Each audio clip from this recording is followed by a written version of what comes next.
Reinstate করা হয় নাই। কাজেই তত্ত্বাবধায়ক সরকার ব্যবস্থা রিইনস্টেটেড হলেও কিন্তু সম্পূর্ণভাবে যে তত্ত্বাবধায়ক সরকার ব্যবস্থা পুনরুজ্জীবিত করতে হলে 20-21 ধারা বাতিল করা যথেষ্ট, নাকি পঞ্চদশ সংশোধনীর আরও কিছু সংশোধনী, এত গুরুত্বপূর্ণ একটা সংশোধনী যেটাকে আমি একটা মিনি সংবিধান বলা যায় বা সংবিধানের একটা পাইকারি পুনর্লিখন বলা যায়, এত বড় এক প্রধান বিষয় ছিল তত্ত্বাবধায়ক সরকার ব্যবস্থা। এবং তত্ত্বাবধায়ক সরকার ব্যবস্থা সংশ্লিষ্ট সংবিধানের যে ধারাগুলো পঞ্চদশ সংশোধনীর 20 এবং 21 ধারা দিয়ে বাতিল করা হয়েছিল, কিন্তু 20 এবং 21 ধারা দিয়ে 58C ধারা এবং 58A ধারা এবং চ্যাপ্টার 2A বাতিল করা হয়েছিল পঞ্চদশ সংশোধনীর মাধ্যমে। কাজে হাইকোর্ট সেকশন 20 এবং 21 পঞ্চদশ সংশোধনীর 20 এবং 21 ধারা বাতিল করে দেন, যার ফলে 58A ধারা এবং চ্যাপ্টার 2A সংবিধানে রিইনস্টেটেড হয়। কিন্তু তত্ত্বাবধায়ক সরকার ব্যবস্থা সংশ্লিষ্ট আরও অনেকগুলো ধারা কিন্তু সংবিধানে আছে। এগুলোর মধ্যে হচ্ছে আপনার 61 ধারা ছিল, ওখানে তত্ত্বাবধায়ক সরকার বিষয়ে একটা বিষয় আছে।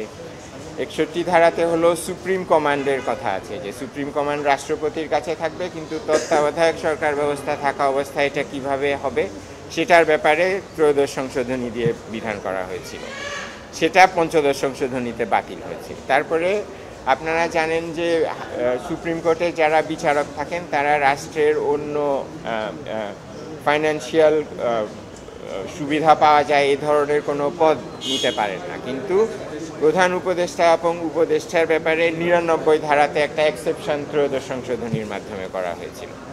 তারপরে প্রধান উপদেষ্টার রেমুনারেশন কি হবে সেটার ব্যাপারে 147 ধারাতে বিধান ছিল।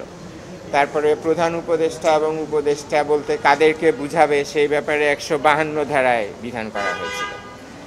এবং ওনাদের যে শপথ, উপদেষ্টা এবং প্রধান উপদেষ্টার শপথের ব্যাপারে 3য় শিডিউলে শপথের ফর্ম দেয়া হয়েছিল। এই সমস্ত জিনিসগুলো ত্রয়োদশ সংশোধনীর মাধ্যমে সংবিধানে অন্তর্ভুক্ত করা হয়েছিল, কিন্তু মাননীয় হাইকোর্ট বিভাগ 20 এবং 21 ধারা বাতিল করে শুধুমাত্র 58A এবং চ্যাপ্টার 2 রিইনস্টেট করেন, কিন্তু অন্য এই যে 61 ধারার সংশোধন 99, 142, 152 থার্ড শিডিউল, এগুলো রিইনস্টেট করা হয় নাই, এগুলো রিইনস্টেট করা হয় নাই। কাজেই তত্ত্বাবধায়ক সরকার ব্যবস্থা রিইনস্টেটেড হলেও কিন্তু সম্পূর্ণভাবে রিইনস্টেটেড হয় নাই। এখন আমি আরেকটা ব্যাখ্যা দিই যে আমরা কেন শুনানির সময় এই জিনিসগুলো সুনির্দিষ্ট করি নাই। আপনার তত্ত্বাবধায়ক সরকার ব্যবস্থা ত্রয়োদশ সংশোধনীর মাধ্যমে যেভাবে সংবিধানে অন্তর্ভুক্ত করা হয়েছিল সেভাবে এটাকে রিইনস্টেট করতে হলে 20 এবং 21 ধারা যেমন বাতিল করার প্রয়োজন ছিল, তেমনি 61, 99, 142, 152 থার্ড শিডিউল এগুলোও রিইনস্টেট করা উচিত ছিল। কিন্তু আমরা এই জিনিসগুলো আলাদাভাবে কোর্টের নজরে আনিনি, কারণ শুরু থেকে আমরা সাবমিশন করছিলাম পুরো সংশোধনী বাতিল করার জন্য। পুরো পঞ্চদশ সংশোধনী বাতিল করলে এই যে সংশোধনী অন্য যেগুলো ইনসিডেন্টাল তত্ত্বাবধায়ক সরকার ব্যবস্থার জন্য প্রাসঙ্গিক যে আরও সংশোধনীগুলো ছিল সেগুলো অটোমেটিক্যালি সংবিধানে চলে আসতো। কিন্তু যেহেতু আমাদের প্রার্থনা পুরোটা মঞ্জুর করা হয় নাই, অংশ বিশেষ মঞ্জুর করা হয়েছে, সেই ক্ষেত্রে হয়তো কোর্টেরই এটা দায়িত্ব ছিল দেখা যে তত্ত্বাবধায়ক সরকার ব্যবস্থা পুনরুজ্জীবিত করতে হলে 20-21 ধারা বাতিল করা যথেষ্ট, নাকি পঞ্চদশ সংশোধনীর আরও কিছু সংশোধনীকে বাতিল ঘোষণা করে তত্ত্বাবধায়ক সম্পর্কিত সংবিধানের যা কিছু আছে সব কিছুকে পুনরুজ্জীবিত করা উচিত। তো এই এক্সারসাইজটা করা হয় নাই, আমরা এটা সাবমিট করি নাই, যেহেতু আমাদের প্রার্থনা ছিল আপনি পুরোটা বাতিল করে দেন। যেহেতু উনি সিলেক্টিভলি, মাননীয় আপিল বিভাগ সিলেক্টিভলি শুধুমাত্র তত্ত্বাবধায়ক ব্যবস্থাকে রিইনস্টেট করেছেন, কাজেই মাননীয় হাইকোর্ট বিভাগের একটা দায়িত্ব ছিল দেখা যে এটাকে সম্পূর্ণভাবে রিইনস্টেট করতে হলে কোন কোন জায়গায় সংশোধনীগুলোকে বাতিল করে ত্রয়োদশ সংশোধনীর প্রভিশনকে রিইনস্টেট করতে হবে। তো এটা মাননীয় হাইকোর্ট বিভাগ করতে পারেনি। এবং আরেকটা বড় সমস্যা, আমরা আইনগত সমস্যা যেটা হাইকোর্ট বিভাগের রায় আমরা দেখি, সেটা হলো আমরা বলেছিলাম যে যেভাবে পঞ্চদশ সংশোধনী পাশ করা হয়েছিল তাতে সাংবিধানিক আইনের সিরিয়াস রকম ব্যত্যয় ঘটেছিল। এটা প্রসেসের ব্যাপার, যে পদ্ধতিতে করা হয়েছে। যেমন অনেকগুলো ধারা সংশোধন করার ক্ষেত্রে গণভোট করার প্রয়োজন ছিল। এর মধ্যে আছে আপনার প্রিএম্বেল 8 ধারা, 142 ধারা, সেই ব্যাপারে গণভোট ছাড়াই এগুলো সংশোধন করা হয়েছে। তারপরে আপনার ছিল যে পঞ্চদশ সংশোধনী আইনের একটা লং টাইটেল থাকার কথা, বিস্তৃত শিরোনাম থাকার কথা, যেখানে কি কি সংশোধনী করা হবে তার একটা বর্ণনা থাকার কথা, সেটা ছিল না। তারপরে এমনকি যেই পদ্ধতিতে সংসদীয় কমিটি এবং পরে পার্লামেন্ট এটাকে পাশ করেছে সেটা কমপ্লিট আইনগত প্রক্রিয়ার, আইনসভার আইনগত প্রক্রিয়ার কমপ্লিট অ্যাবিউজ হয়েছে। কারণ দেখা গেছে যে একজন ব্যক্তি, প্রাক্তন প্রধানমন্ত্রী, পুরো আইনসভা এবং নির্বাহী বিভাগকে ক্যাপচার করে নিয়েছেন এবং ওনার কথা অনুযায়ী একটা স্পেশাল কমিটি যেটা গঠন করা হয়েছিল সেটা কাজ করেছে।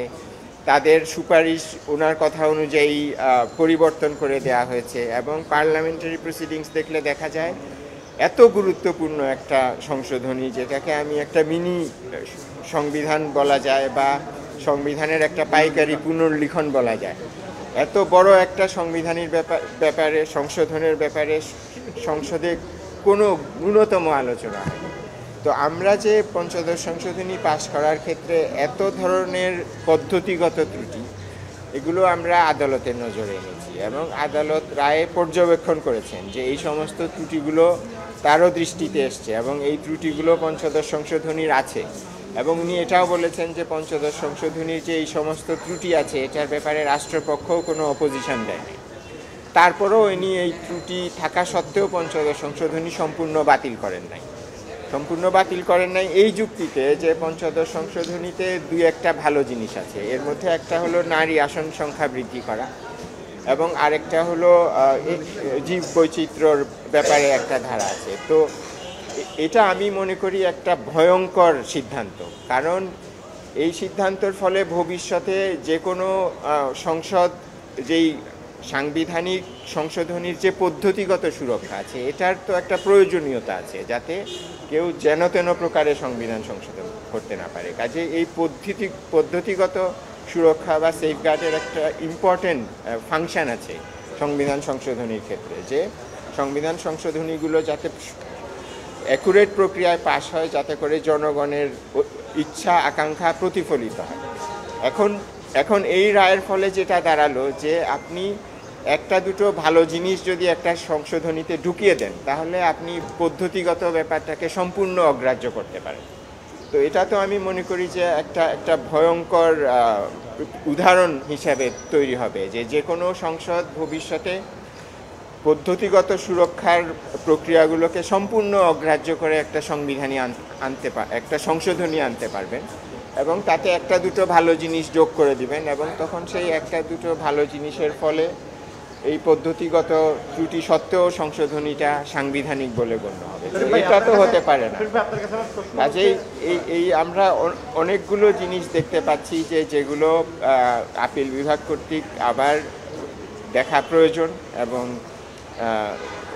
আবার বিচার বিশ্লেষণ করে এই রায় কতটুকু পরিবর্তন করা প্রয়োজন সাংবিধানিক শাসনের স্বার্থে, সেটা আপিল বিভাগ দেখবেন। সেই পরিপ্রেক্ষিতে আমরা এই আপিলটা আজ দায়ের করেছি। বিষয়টা কেমন, অনেকগুলো আইন বিচ্যুতির মধ্যে দিয়ে শীর্ষদের সিদ্ধান্ত আছে, মাথা কাটা হয়েছে, পুরো বডি রয়ে গেছে।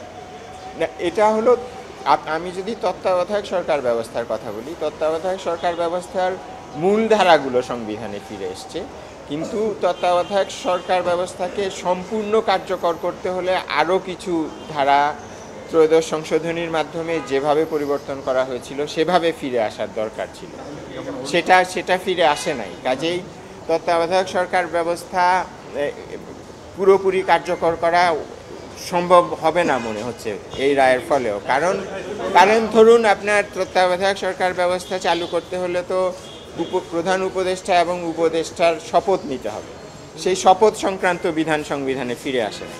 শপথ সংক্রান্ত বিধান আপনার পঞ্চদশ সংশোধনীতে বাতিল হয়ে গিয়েছিল, কিন্তু পঞ্চদশ সংশোধনী যদি পুরোটা বাতিল হতো তাহলে শপথেরটা অটোমেটিক ফিরে আসতো। কিন্তু যেহেতু মাননীয় হাইকোর্ট পুরোটা বাতিল না করে শুধুমাত্র 20-21 অনুচ্ছেদ ধারা বাতিল করেছেন পঞ্চদশ সংশোধনী, যার ফলে শপথের বিষয়টা সংবিধানে রিইনস্টেটেড হয় না। তারপর আরও কয়েকটা জিনিস আছে যেগুলো তত্ত্বাবধায়ক সরকার সংশ্লিষ্ট, কিন্তু রায়টা যেহেতু সম্পূর্ণ পঞ্চদশ সংশোধনীকে অসাংবিধানিক ঘোষণা না করে অংশবিশেষের উপর দেওয়া হয়েছে, যার ফলে সব কিছু সংবিধানে ফিরে আসে না।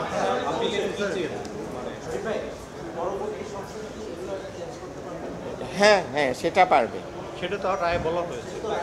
সেটা রায় বলা হয়েছে, কিন্তু পরবর্তী এখানে যেটা হলো যে আপনার ওনাদের রায়ের মধ্যে একটা ইন্টারনাল ইনকনসিস্টেন্সি আছে, এটা তো আদালতকেই সংশোধন করতে হবে। যেটা হলো যে ওনারা বলছেন যে তত্ত্বাবধায়ক সরকার ব্যবস্থা সংবিধানে ফিরে আসা উচিত, ঠিক আছে, কিন্তু ওনারা ফিরিয়েও আনলেন, কিন্তু আরও আনুষাঙ্গিক কিছু জিনিস সংবিধানে ফিরে আসা উচিত ছিল তত্ত্বাবধায়ক সরকার ব্যবস্থা সম্পূর্ণ কার্যকর হওয়ার জন্য। ওনারা আনুষাঙ্গিক বিষয়গুলো তো ফিরিয়ে আনলেন না।